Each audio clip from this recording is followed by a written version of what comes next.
District 8 after this, so Okay, go right they meet ahead. your same morning. Good morning, everybody. Pat Steadman from Senate District 31. Great to see all of you. And I've missed a couple meetings, and as you probably know, I've got some things going on at home that have really been a challenge for me. And I appreciate all the thoughts and cards and calls and everything you guys have done. It's really it's amazing to see, be reminded of how many friends you have and all the love there is in our community. So thank you for that. As far as things happening to you at different points in your life, I thought this was really well timed because it was summer and the legislature's not in session. And up until just a few weeks ago, I was going to be unopposed in this election. But I ended up drawing an opponent. The Republicans have petitioned or put a vacancy committee together to put a candidate on the ballot.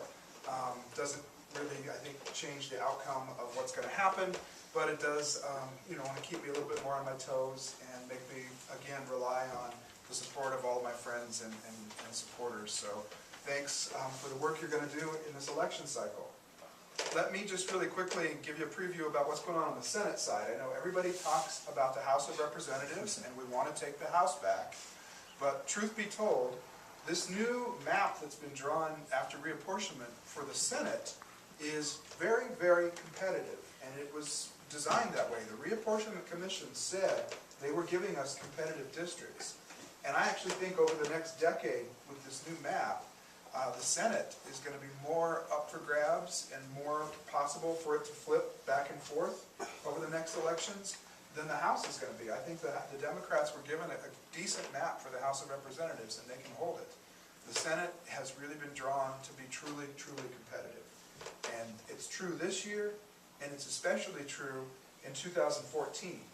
Senate terms go for 4 years, and there's some stagger.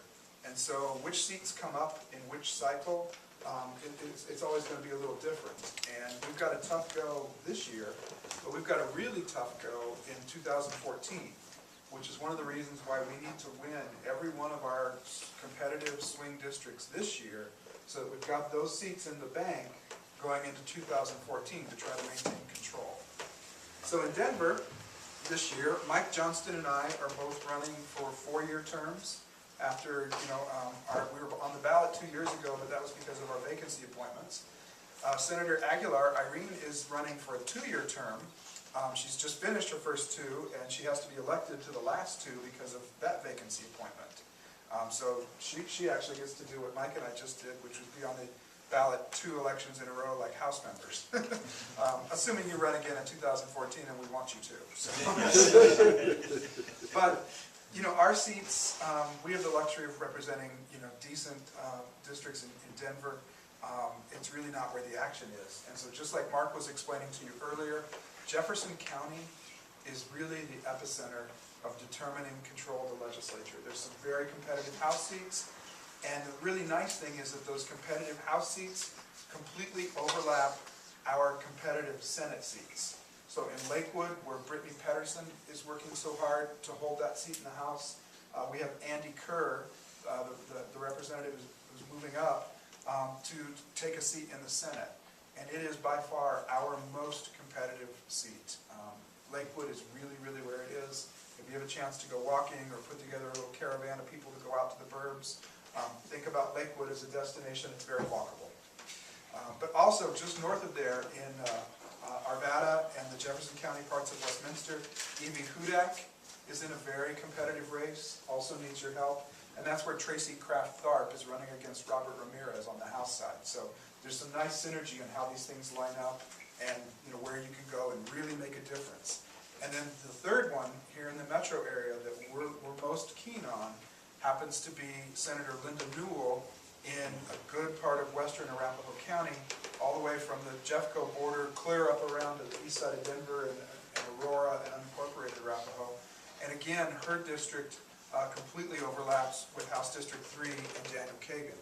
And so if you're walking with Daniel, you're helping Linda, this is really where the action is. And it's that part of the suburban belt, from Arapahoe County to the south and all the way up around the west side of Denver through Jeffco, Lakewood, Arvada.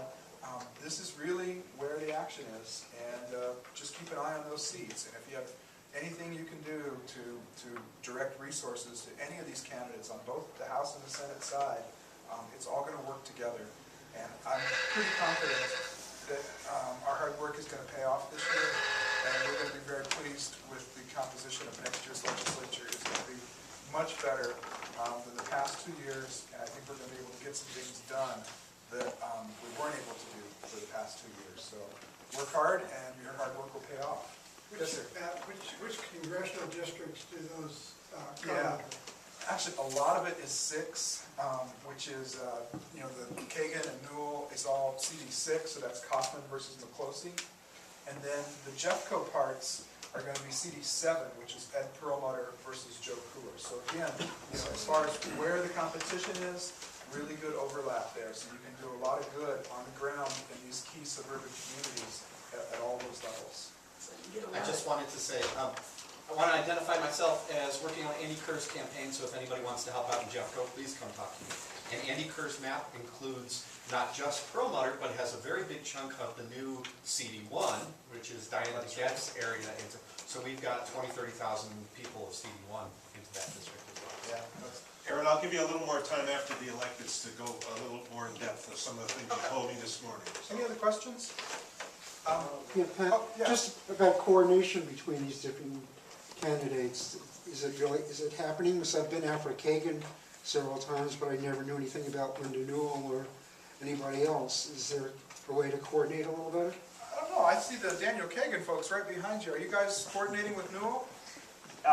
Newell, yes, because we're legally allowed to. Right. So, yes, we've had some joint walks, and, you know, we encourage people to take each other's lit. If you come to the office at 1500 West Littleton, down in Littleton, you're always welcome to pick up lit for both candidates. You know, volunteers are allowed to take congressional lit. If they happen to just pick it up and walk out the door with it, I couldn't stop them. So you guys have a mind of your own, so I wouldn't, you know. I mean, I think the answer is yes, particularly with, again, the state races. Yes. There are some issues with the federal campaigns, but with state races, yes.